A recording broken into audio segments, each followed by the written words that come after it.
আসসালামু আলাইকুম সুপ্রিয় দর্শক, আমি দাঁড়িয়ে রয়েছি এই জুই ঘাসের জমিতে। আপনারা দেখতে পাচ্ছেন কিছুদিন আগে এই জমিতে আমি ভিডিও করেছিলাম যে এক পাশ থেকে ঘাস কাটার পরে আরেক পাশে ঘাস আবার হয়ে যাচ্ছিল। ঠিক সেই জমিতে দাঁড়িয়ে রয়েছি। এই যে দেখুন, শুরুর দিকে যে ঘাসগুলো কাটা হয়েছিল এই ঘাসগুলো কিন্তু আবার কাটার উপযুক্ত হয়ে গিয়েছে। মাত্র 15 দিনের মধ্যেই, এটা কাটার মাত্র 15 দিনের মধ্যেই এই ঘাসটি কিন্তু আবার কাটার উপযুক্ত হয়ে গিয়েছে। তার মানে উনি একবার কাটার পরে আরেকবার এই ঘাসটি তৈরি হয়েছে। ঠিক আছে, তো যারা বলেন যে জুই ঘাস মাত্র একবার কাটা যায়, তাদের জন্য এই ভিডিওটি আমি করলাম।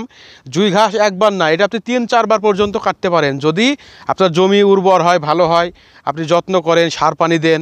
ঠিক আছে, তো আমি আজকে আপনাদেরকে প্রমাণ দেখিয়ে দিলাম।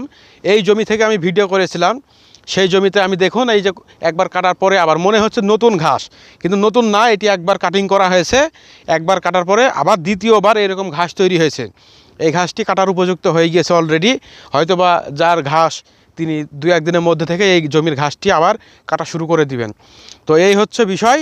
আপনারা জুই ঘাসটা যদি একটু শীতের শুরুর দিকে চাষ করেন, আপনারা এই ঘাসটি 2 থেকে 3 বার অনায়াসেই কেটে খাওয়াতে পারবেন। তো যারা ভিডিওটি দেখলেন সবাইকে অসংখ্য